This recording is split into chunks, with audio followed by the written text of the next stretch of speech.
มาเวียงจันทร์กี่ครั้งแล้วครับพี่ครับนับไม่ถ้วนหลายครั้งใกล้เคียงกับกรุงเทพเราไหมฮะไม่ใกล้เคียงมันมีความโรแมนติกมากกว่าชอบอะไรในเวียงจันทร์ที่สุดครับชอบความเป็นธรรมชาติแล้วก็ภาษาของคนเวียงจันทร์มันไม่เหมือนภาษาของคนไทยสมัยใหม่อ่ะคำของเขามันซื่อๆมันตรงๆแต่ผมชอบแบบนี้อันนั้นครับผมอาจจะเป็นคนยุคอะไรก็เจนอะไรก็ไม่รู้เกิดปี24อ่ะ2497นะผูกพันอยู่กับคำพูดเก่าๆวัฒนธรรมเก่าๆได้มาเห็นบ้านเมืองเก่าๆที่เขารักษาไว้หรือแม้แต่การปรับปรุงเขาไม่ลื้อทิ้งเขาเอามาอัดแอปให้มันเป็นยังมีสไตล์และโดยเฉพาะฝรั่งเศสเคยครอบครองที่นี่แล้วก็ปูพื้นฐานให้กับวัฒนธรรมของเมืองจันทร์ด้วยน่าชื่นชมมาเที่ยวดีครับมีบรรยากาศที่แปลกจะออกคล้ายๆไปทางเหนือเชียงใหม่เชียงรายมากกว่ากราบสบายดีและกราบสวัสดีพ่อแม่พี่น้องทุกๆคนที่เขามาเบิ่งคลิปขอได้พี่น้องเด้อคลิปนี้ก็จะมาเว้าน้องพี่น้องก็คือกรุงเทพกับเวียงจันทร์ใกล้เคียงกันบ่หรือว่าจังไดในมุมมองของนักร้องดังทางฝั่งไทยนะพี่น้องเนาะก็คือระดับตำนานเลยแหละเนาะก็คือดังทั้งฝั่งไทยแล้วก็ฝั่งลาวนะพี่น้องเนาะเพิ่นไปเล่นคอนเสิร์ตอยู่ที่ประเทศลาวก็หลายครั้งจนนับบ่ถ้วนนะพี่น้องจนนับไม่ถ้วนนั่นแหละเนาะก็คือแล้วความมุมมองไอ้ซีซั่นพี่น้องเนาะมุมมองของนักร้องดังเนาะพี่แอดคาราบาวเนาะพี่น้องเนาะลุงแอดเนาะประมาณนี้ละมั้งเนาะลุงแอดคาราบาวในมุมมองของเพิ่นเนาะเพิ่นก็บอกว่ากรุงเทพกับเวียงจันทร์ในใกล้เคียงกันบ่หรือว่าใกล้เคียงกันไหมเป็นอย่างประมาณนี้นะพี่น้องก็ในมุมมองของเราก็ให้มุมมองแบบต่างกันนะพี่น้องเนาะก็คืออันนี้คนลาวก็น่าจะฮู้เนาะคนลาวบางคนก็น่าจะฮู้คนบางคนก็อาจจะมีส่วนน้อยอาจจะยังบ่ฮู้ว่ากรุงเทพเป็นจังไดนะอันนี้คิดว่านะแต่ในมุมมองของเราก็คิดว่ากรุงเทพกับเวียงจันทร์เนี่ยบ่ใกล้เคียงกันเลยแต่เวียงจันทร์เนี่ยก็จะให้ความเป็นโรแมนติกหรืออบอุ่นในอย่างนะพี่น้องเนาะแบบว่าสไตล์เนิบๆเป็นอย่างคอยแบบว่าซื่อๆใสๆอย่างประมาณนี้ในมุมมองของพี่แอดน้าแอดคาราบาวนะทุกคนนะประมาณนี้หรือว่าลุงแอดบ่แม่นบ่เนาะน้าแอดเดียวลุงแอดเดียวเราสิหายเนาะทุกคนเนาะในมุมมองของเราก็ประมาณนี้นะทุกคนก็คือแบบว่าอยู่ประเทศลาวก็มันแบบถ้าเทียบกับกรุงเทพมันก็บ่ใกล้เคียงกันเนาะพี่น้องเนาะคือกรุงเทพเฮาจะเห็นแบบว่าตึก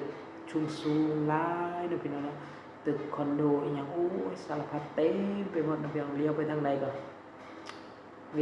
มีแต่ตึกสูงๆนะพี่น้องเนาะก็คืออันนี้บ่ฮู้นะเท่าที่เคยแบบว่าขี่รถเมื่อบ้านอย่างนั่งรถฟ้าแล้วแนมุมมองในมุมสูงนะพี่น้องโอ้งามให้แบบว่าตึกสูงๆหลายในกรุงเทพนี่พี่น้องเนาะแต่ว่าเฮาเบิ่งในคลิปอันนี้ก็บ่เคยไปดอกเวียงจันทร์นะพี่น้องเนาะเป็นคนลาวแท้ๆก็ยังบ่เคยไปเมืองหลวงของประเทศลาวนะพี่น้องเนื่องจากว่ามันอยู่ไกลแฮงเนาะ400-600กิโลพุ่นเนาะจากสวรรณเขตไปเนาะอันนี้บ่เคยไปเนาะแต่ก็บ่ฮู้แล้วว่ามันเท่าใดเนาะพี่น้องเนาะบ่เคยได้เบิ่งว่าประมาณนี้นะพี่น้องก็เลยแบบว่าอยู่ประเทศไทยเฮาจะนั่งรถฟานอย่างเวลาเลี้ยวหรือว่าเฮาเข้าในกรุงเทพแล้วเฮานั่งรถผ่านอย่างขนาดเลี้ยวเบิ่งว้าตึกสูงๆนี่หลายเห็นเนาะพี่น้องแต่ประเทศลาวนี่เฮาเบิ่งในคลิปอิหยังก็ตึกก็สูงกับยังบ่หลายนะพี่น้องตึกสูงแบบว่ารับ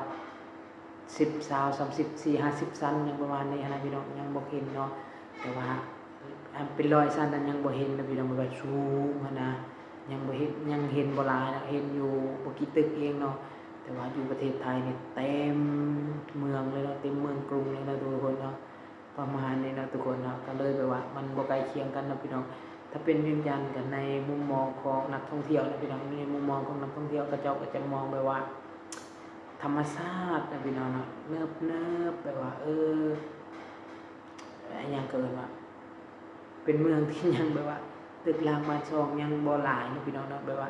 ยังมีต้นไม้หลายๆอยู่นะพี่น้องเนาะแบบว่ายังมีป่ายังมีนู่นยังมีนี่เนาะแบบว่า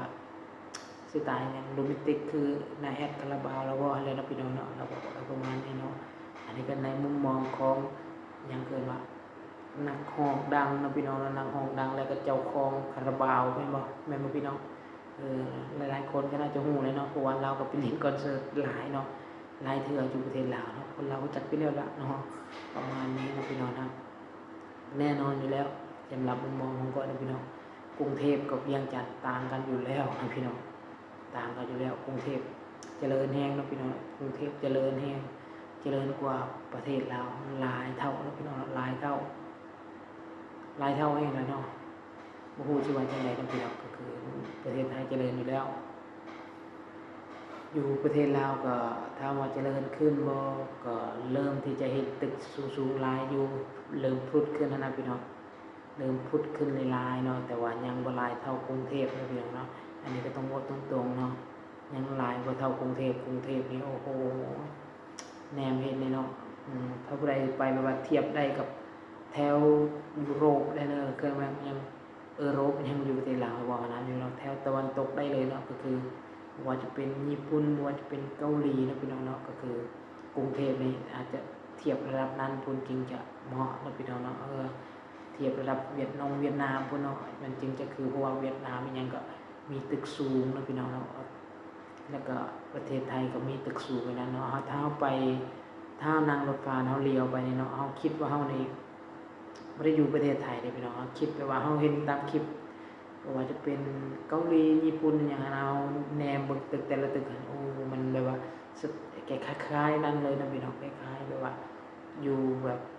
แทบจะเป็นตกพุ่นเนาะพี่น้องอันนี้ในมุมมองของคนที่พี่น้องเด้อคนก็คิดแบบนั้นมาตลอดว่าว่าแนมนี่แต่เฮาก็อยู่ประเทศไทยหลายเฮาก็รู้สึกว่าเป็นบ้านเฮาเป็นปกตินะพี่น้องนะแปลว่าเฮาแนมมันจริงๆแล้วเพราะว่าเฮาเคยอยู่ประเทศไทยเฮาชินแบบว่าเฮาก็จนคิดว่าเป็นประเทศเฮาแล้วเนาะก็จริงๆแล้วเฮาก็บ่ได้แม่นประเทศเฮาเนาะพี่น้องแต่ว่าให้ความรู้สึกเฮาว่าโอ้มันคือบ่คือแบบว่าอิหยังก็ว่าบ่คือเฮาไปอิหยังว่าเขานะบ่คือเฮาไปเมืองอันนั้นนะพี่น้องเนาะบ่คือเฮาไปอิหยังก็ว่าบ่คือเฮาไปทางอันนั้นญี่ปุ่นเกาหลีนะพี่น้องเพราะว่าเฮาเห็นประจำเลยแต่ในความรู้สึกของข้อยข้อยเบิ่งคลิปแต่ละประเทศนะพี่น้องไปว่าเขาถ่ายคลิปในแต่ละประเทศนะแล้วเฮาไปเบิ่งนะพี่น้องก็คือประเทศไทยให้ความอารมณ์ไปว่าเฮาแนมไปเบิ่งนะพี่น้องตึกรางบ้านช่องสูงๆนะแบบว่าสไตล์ยุโรปได้เลยนะพี่น้องนะก็คือบ้านอย่างสูงๆแบบว่ามีสูงมีต่ำมีสูงมีต่ำแล้วก็มีแบบว่าหลายอย่างนะพี่น้องมันจะให้อารมณ์เฮาแบบว่าเทียบกับยุโรปได้เลยถ้าให้เทียบกับประเทศลาวเฮาเองนี่อันนี้ก็คือต้องยอมรับความเป็นจริงนะพี่น้องก็คือสู้บ่ได้เลยนะพี่น้องเนาะสู้บ่ได้เลยแล้วประเทศลาวเป็นจังได๋ก็ดีไปคนละแบบนะพี่น้องนะถ้าท่านในมุมมองของนักท่องเที่ยวเนาะเขาก็จะบอกว่าประเทศลาวมีดีแบบนึงประเทศไทยมีดีแบบนึงกรุงเทพนะเวียงจันทน์มีดีแบบนึงกรุงเทพมีดีแบบนึงกรุงเทพสะดวกสบายรถไฟฟ้ารถสารพัดสารเพเนาะอยู่ใต้ดินอยู่เทิงดินอยู่ตามดินปกติทั่วไปมันมีสูงโอ้โหสารพัดเลยพี่น้องถนนเป็นเส้นข้าวปุ้นเลยประมาณนี้เนาะเซ็กขึ้นเซ็กลงข่อยเขาสารพัดเนาะเบิ่งถนนแดงโหรถก็หลายแล้วก็การอย่างคนก็หลายนะพี่น้องนะอยู่ในกรุงเทพหลายแห่งเลยไม่ว่าจะเป็นฝรั่งไม่ว่าจะเป็นจีนเกาหลีญี่ปุ่นทั่วโลกนะพี่น้องนะไปเบิ่งได้เลยในกรุงเทพแถวห้างดังๆจะเป็นพารากอนไอคอนสยามอย่างไม่ท่องเที่ยวเนาะเต็มมีแต่ฝรั่งเลยพี่น้องประมาณนี้นะพี่น้องแล้วคนไทยเขาก็เจ้าก็แต่งตัวหรูหราแห้งเลยแถวกรุงเทพไปเบิ่งได้เลยเนาะผู้ใดที่ไปว่าถ้าบ้านนอกเข้าในกรุงเนี่ยอายแน่นอนนะพี่น้องนะอายแน่นอนประมาณนี้นะพี่น้องนะก็คือกระเจ้าก็แต่งตัวหรูหราแห้งนะพี่น้องเนาะก็จะเป็นปกติของเขาเนาะพี่น้องใส่ทรงเสื้อธรรมดาอย่างก็คือเนาะแนวเขาคนในกรุงนะพี่น้องถ้าเฮาใส่สุดทรงแบบว่าอันนั้นเนาะเสื้อธรรมดาอย่างทั่วไปนี่ก็คือจะบ่คือนั่นนะจะว่าเฮาเป็นคนบ้านนอกก็ยังประมาณนี้อะไรเนาะก็คือคนเคยเขาไปลินแล้วไปเที่ยวแล้วเห็นแล้ว อายนั่นเลยอายนะถ้าเอาแบบว่ามีเงินมีอย่างไรเนาะไปอายแฮงประมาณนี้นะพี่น้องเนาะกราบขอบคุณขอบใจทุกๆคนที่เข้ามาเบิ่งคลิปคอยได้พี่น้องเด้อถ้าผิดพลาดประการใดก็ขอโทษขออภัยนะพี่น้องถ้ามาเป็นเรื่องกดไลค์กด Subscribe เพื่อเป็นกำลังใจให้ในพี่น้องบ๊ายบายขอบคุณขอบใจทุกคนเด้อพี่น้อง